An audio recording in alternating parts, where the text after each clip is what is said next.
As a small test, I went out to the park when it's sunny outside because there's not a lot of people in Vietnam that come out in the sun.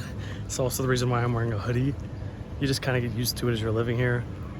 In America, the hotter it is, the less clothes people will wear. And in Vietnam, it's just kind of crazy when you see people wearing hoodies outside. If I was in the sun, I'd probably be wearing this as well.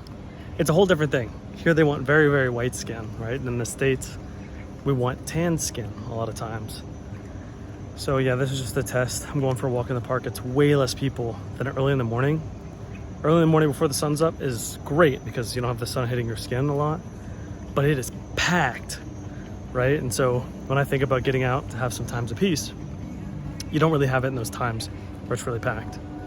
This is actually, just hearing it, it's like the most peaceful I think I've experienced in this city, just being in the park. So it may be a thing for me to get a little bit more time coming to the park. We'll see. Time will tell. But as you can see, there's not a lot of people. Usually there'd be like lines of people behind me. And there's like some fitness equipment up there. Usually just around that fitness equipment, there would be 20, 30 people around it. So tons, right? And if you come in the morning. And then as soon as the sun starts going down in the afternoon, again, there's a lot of people around it, just to give another show of that equipment. Right now, there's nobody on it. I mean, it's directly in the sun. So it's actually kind of nice. I think as long as like there's a lot of shade in here, this is kind of nice. I might take the jacket off and just enjoy that. And then I might sit down on one of the benches and record another video. But these are just some thoughts I'm sharing.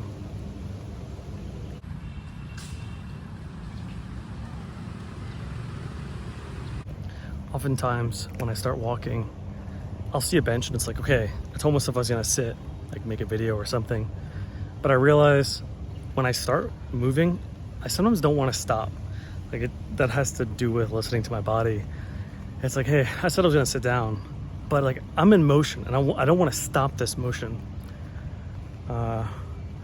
Sometimes it's hard for us to listen to what our body's telling us. Maybe we're just so busy, we're doing so much stuff. But that's just a simple example, of sitting or not sitting, right? But there's all these other examples of like, when you start creative work, sometimes I'll start writing in my journal and I could stop and do something else. But if that's the thing I want to do, then I should keep doing it and just allow myself to keep writing. And so just as I'm in the park, keep thinking about, well, I could sit there, I could sit there. No, I just feel like continuing to walk. Also, I've done one lap around it now, and you can see there's some spots where I'm in the sun, but the majority of walking around is actually in the shade. There's the sunspot areas, but most of the time in the shade. So this is a great experiment for me to realize, whoa, there are some spots that I can go to in the city and get some peace. That being said, it's really hot. It's also rainy season, so it might not always be the case. But I like it. And, by going by a walk, thoughts come out. A lot of people, I think like Albert Einstein would say, the majority of his thoughts only came from when he was walking. And a lot of other people believe that. Great thoughts come from when your body's in motion. I had to double check those facts. So Albert Einstein did like walking, especially in solitude. It was a sacred practice for him to go walking nearly every day. And he did in solitude many days. Occasionally he would go walk with colleagues to stimulate ideas, but he considered walking as very stimulating to thoughts. This is also true for Seneca, who believed going for walks was very stimulating to the mind, and he would often go on walks. And we also have Aristotle, who strongly believed walking was helpful for coming up with new ideas and stimulating thoughts. So much so, he was known to also teach while walking. So he'd have students walk with him and would teach while he's walking. If that isn't to say how many ideas can come to your mind and how stimulating it can be just going for a walk. Obviously, it's doing that for me at this moment.